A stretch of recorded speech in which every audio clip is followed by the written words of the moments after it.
Muy buenas, en esta sesión vamos a tratar acerca de dos temas muy importantes para lo que es la programación orientada a objetos. Si anteriormente habíamos mencionado acerca de clases abstractas, así muy a grosso modo, hoy vamos a entrar más en detalle porque es de vital importancia, porque de aquí radica que nosotros podamos aprender a reutilizar código, a aplicar polimorfismo y, como en alguna ocasión les he dicho, el lenguaje cambia, pero las metodologías pueden ser similares con algunas variantes. Si bien en Java podemos ocupar clases abstractas, lo mismo va a pasar si utilizamos otro lenguaje, por ejemplo Python, C++, JavaScript inclusive. Es muy similar la forma de trabajar. Entonces, si nosotros aseguramos bien los conceptos, no vamos a tener problema con los demás o con la complejidad que se nos pueda añadir.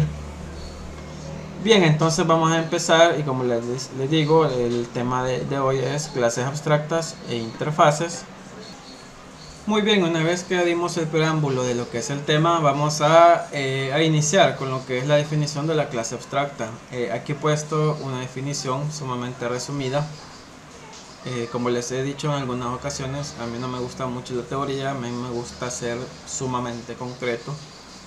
Entonces, como definición de clase abstracta tenemos lo siguiente. Nos dice que es una clase que no se puede instanciar. ¿A qué se refiere esto? A que es una clase que no se puede instanciar. Anteriormente, en los ejercicios que hemos realizado, hemos instanciado objetos o los hemos creado.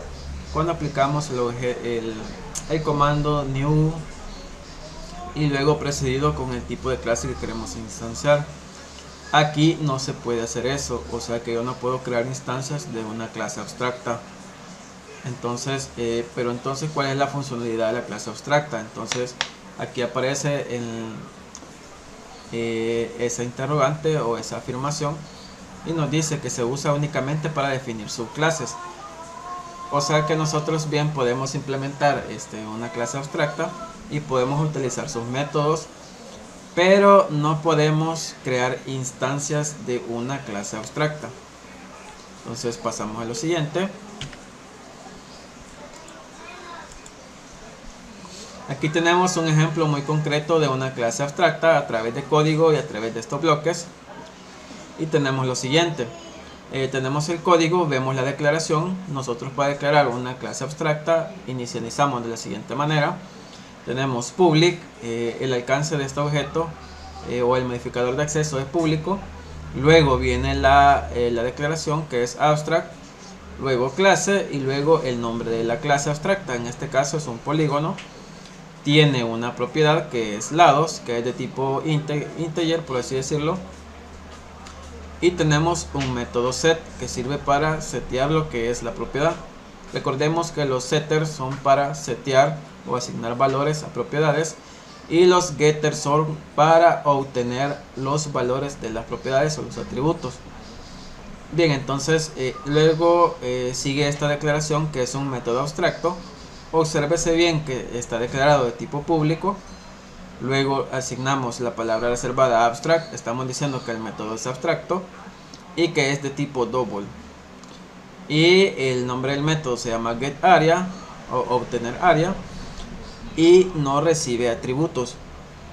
Y como pueden observar, no tiene implementación. Pero ¿qué quiere decir que no tenga implementación? Esto anteriormente lo hemos dicho, de que es cuando un método no tiene código, no tiene lógica de negocio, no tiene lógica de aplicación. Nótese que no tiene la doble llavecita. Recordemos que en la doble llave ahí tenemos lo que es el código. En estas clases abstractas solo se declaran los métodos, pero no tienen implementación. Bien, ahora ¿cómo utilizo una clase abstracta? Como pueden ver en el siguiente bloque, en el siguiente cuadro aquí abajo, ya tengo una clase, dice public class cuadrado. Tengo una clase cuadrado y extiende o aplica herencia de polígono. Polígono es mi clase abstracta. Miren bien, aquí está clase polígono, es abstracta. y luego estoy diciendo que la clase cuadrado está heredando de polígono. Muy bien, entonces, y tengo un atributo propio de cuadrado, que es la longitud, que está declarado de tipo int. Luego tenemos el método public double get area. Obsérvese bien, estoy utilizando el método que tiene la clase papá, pero ya tiene implementación y se define así: public double get area. Es el mismo nombre del método y ya tengo la doble llavecita. Obsérvese bien, aquí tengo la llave de apertura y la llave de cierre. ¿Y qué va a hacer este método? Simplemente me va a retornar la variable longitud multiplicado por ella misma. Y así nosotros estamos utilizando una clase abstracta. Muy bien, ahora vamos a pasar a la siguiente lámina. Y nos vamos a hacer esta interrogante, ¿verdad? Este concepto. ¿Cuándo es una clase abstracta? Y nos dice, es cuando uno de sus métodos no tiene implementación. En Java el método abstracto se etiqueta con la palabra reservada abstract. Y aquí tenemos, ¿verdad? Regresamos al ejemplo y tenemos que dice lo siguiente: public abstract double get area. Entonces aquí estamos viendo una declaración de un método abstracto. Entonces se está cumpliendo nuestra condicionante, por ende nuestra clase es abstracta. Y aquí lo tenemos en un perfil así como ilustrativo, y nos dice lo siguiente, ¿verdad? Tenemos un método abstracto, tenemos una palabra clave, tenemos que el método es de tipo público, luego la declaración es abstract, void es que es un método de ejecución, no va a retornar nada, no va a retornar un entero, no va a retornar un double, no va a retornar un tipo, sino que es void. Cuando un método void quiere decir que es solo de ejecución, y el método se llama hablar.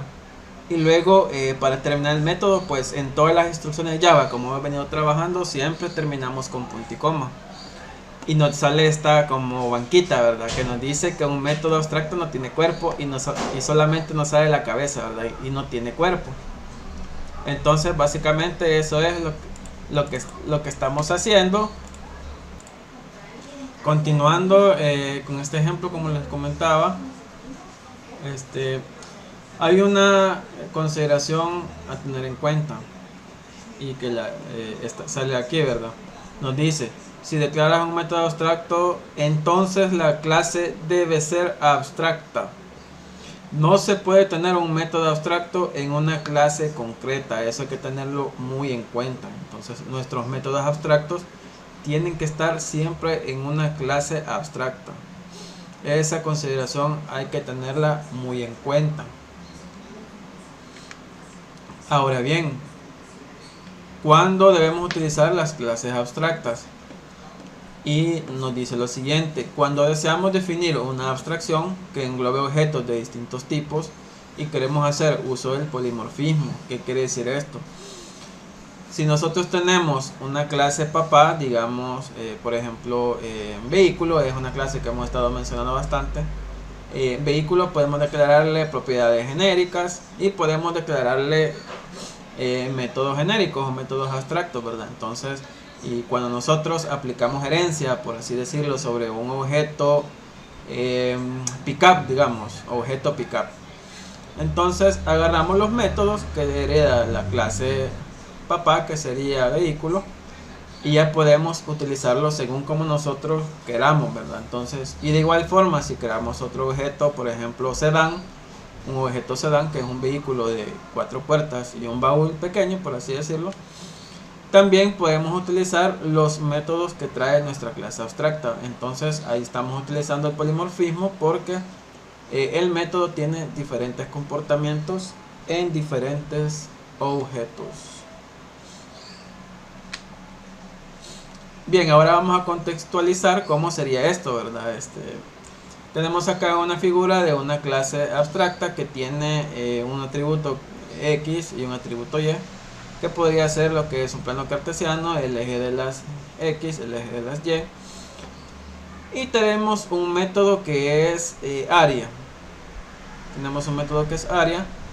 Y luego tenemos ya un objeto cuadrado y un círculo que están heredando de figura, que figura es nuestra clase abstracta. Y ya agregamos lo que es el mismo método. Lógicamente que el cálculo de área va a ser diferente en cuadrado y también en círculo, ¿verdad? Esto es lo único diferente. Entonces ahí es donde estamos viendo el uso del polimorfismo. Ya en el código sería así, ¿verdad? Tenemos public abstract class figura. Figura es la clase papá o la clase abstracta. Tenemos la declaración de las variables, declaración de las variables de la clase abstracta. Tenemos X declarado de tipo double, tenemos Y de tipo double también. Y tenemos un constructor que crea o inicializa los valores de las dos variables de la clase. Y luego tenemos un método abstracto que es el de cálculo de área, public abstract double area. Este es el método abstracto de cálculo de área. Ahora veamos en las subclases o en las clases hijas cómo es la implementación. Tenemos la clase círculo que extiende de figura. Recordemos que figura es nuestra clase abstracta. Ahora hay una declaración private double radio. Este atributo ya es un atributo propio de clase círculo. Y tenemos un constructor. Y viene de la siguiente manera, ¿verdad? El constructor, las reglas que vimos anteriormente, tiene que llamarse del mismo nombre de la clase. Public círculo, aquí tenemos círculo también, así se llama nuestra clase. Y nuestro constructor recibe tres parámetros, recibe X y recibe Y. Y recibe radio. Pero bien, ¿por qué está recibiendo estos dos parámetros? Recordemos que por herencia figura tiene dos atributos, que es X y Y. Regresando a nuestra diagramita, aquí tenemos, ¿verdad? Tenemos atributo X y tenemos atributo Y. Entonces, por herencia, recordemos que estamos utilizando herencia, tengo que también utilizarlos en el constructor. Entonces, aquí tengo ya en esta clase, cuando yo inicialice esta clase, puedo mandarle de un solo el atributo X y el atributo y el propio atributo de ella, que es radio, y este está declarado acá, que es el único atributo propio de clase círculo. Y bien, como yo quiero utilizar el constructor de nivel superior o el de figura, le mando con el parámetro super X y Y. Le digo, ¿verdad? Construirme X y Y partiendo del constructor de la clase papá, que es figura. Y luego solo me refiero al propio atributo de la clase, que es dis.radio e igual radio.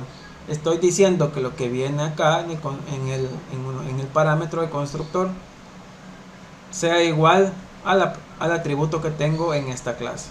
Y ahí lo estoy igualando, ¿verdad? Ahí lo estoy igualando y le estoy asignando valor. Ahora bien, tengo aquí ya la implementación del método de área. Y ya lo declaro así: public double area. No recibe parámetros. Y aquí está la apertura de la llave. Obsérvese bien. Aquí sí ya tengo la implementación del método. Tengo la apertura de llave, cierre de llave. ¿Y qué hace mi método? Simplemente me regresa de la función mat. La función mat ya trae constantes. Por ejemplo, acá ya se está utilizando la constante pi, que es el valor 3.14 y fracción que se utiliza. Luego lo multiplica por radio y luego otra vez por radio, punto y coma. Entonces eso me va a retornar esta ejecución del método. Muy bien, entonces pasemos a la siguiente subclase, que sería la subclase cuadrado. De igual forma está heredando de figura de nuestra clase abstracta y tiene un atributo propio de clase, que es nuestra clase cuadrado, que es lado, declarado de tipo double. De igual forma, en el constructor recibe double x, double y. Recordemos que estas variables, estos atributos son propios de la clase figura, que es la abstracta. Y tenemos por acá double lado, que es la propia de cuadrado, ¿verdad? Que es la única que tiene cuadrado. De igual forma, en el ejemplo anterior le digo que me construya la x y la y en el constructor superior, que sería figura, y que el atributo del lado lo iguale al lado, ¿verdad? El que viene en el constructor, que lo iguale al atributo lado. Eso es lo que estoy diciendo. Esto es similar al funcionamiento de la otra subclase. Pero obsérvese bien, aquí en la implementación del método de cálculo de área, public double area, tenemos una implementación diferente. Solo tengo que me regrese la multiplicación de lado por lado. Aquí está, miren, tenemos return lado por lado. Entonces se está comportando de diferente forma, ¿verdad? Entonces ahí vemos muy bien cómo funciona el polimorfismo. Utilizando el mismo funcionamiento lo podemos ocupar de diferentes maneras, como nosotros queramos. Vamos a pasar a lo siguiente y vamos a irnos con lo que es el término de interfaces. En Java el uso de las interfaces casi que es el día a día de la programación. No importa si es Java versión estándar, que es la que estamos utilizando, o si es Java versión empresarial. En la versión empresarial, aquí sí estamos hablando de pura programación web. Las interfaces son el día a día, o son el pivote perfecto, la funcionalidad perfecta para ir reutilizando código e ir escalando los desarrollos, ¿verdad? Según como nosotros creamos convenientes. Entonces, como definición de una interfaz tenemos un concepto sumamente resumido y dice de la siguiente manera: una interfaz es una clase completamente abstracta, una clase sin implementación. Vamos a ver lo siguiente, y hay unos aspectos que nosotros debemos tomar en cuenta.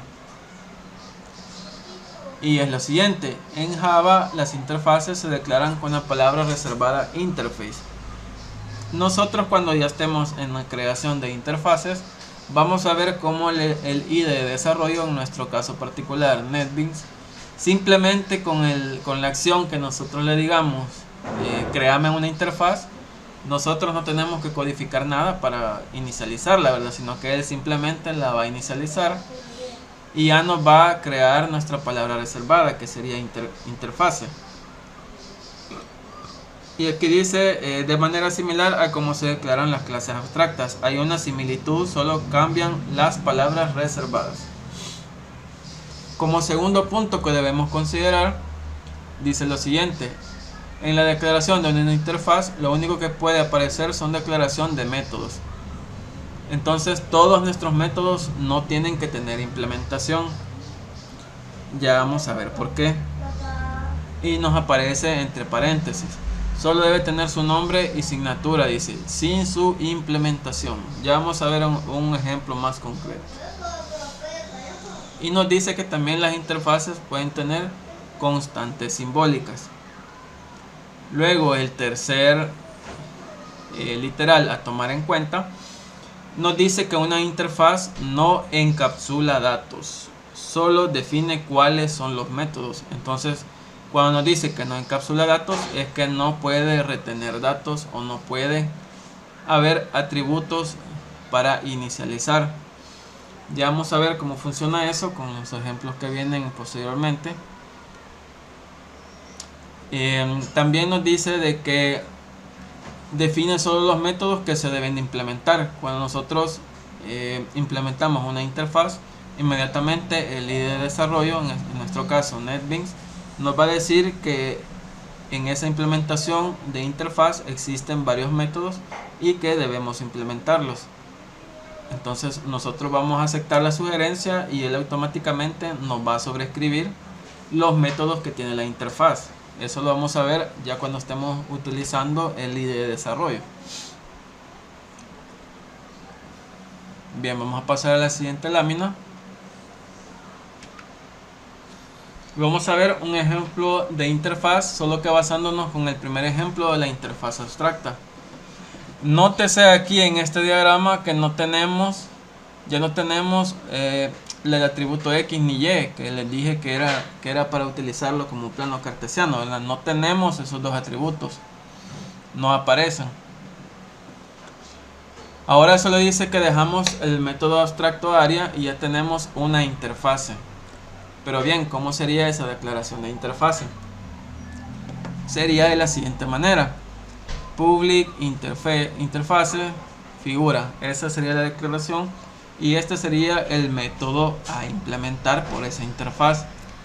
Como pueden observar, ya no aparece la declaratoria de abstract como aparecía en los métodos abstractos. Tampoco aparece declaratoria abstract acá en la inicialización de la interfaz, sino que ya utiliza su propia palabra reservada o su propio comando reservado y queda así, ¿verdad? Queda public interface figura. Vamos a ver lo que sigue y aquí tenemos ya la implementación de figura. Como pueden ver aquí en la clase dice así, va: public class círculo, que es la subclase. Luego, para implementar la interfaz utilizamos el comando implements figura. Aquí ya estamos diciendo de que estamos implementando la interfaz figura. Y la siguiente línea lo que nos está diciendo es de que la clase círculo tiene un atributo que se llama radio y que es de tipo double. Ahora bien, venimos con el constructor public círculo y recibe un parámetro que es el único que tiene la interfaz, este atributo, ¿verdad? Que es double radio. Luego decimos this.radio, que lo que viene como atributo en este constructor se iguale a lo que es el atributo propio de la clase. Eso estamos diciendo con esta instrucción. Ahora observen bien, el método de cálculo de área ya solo se escribe así: public double area, y el cálculo, ¿verdad? Está retornando anteriormente también, como parecía en la clase abstracta, la función mat.pi, que es constante, y multiplica el radio 2 veces. Eso es lo que hace el método de cálculo de área. La diferencia, observen acá, es que ya no estoy construyendo en el constructor de la interfaz. Es más, la interfaz no tiene constructor. Como pueden observar, no tiene constructor la interfaz, no necesita constructor.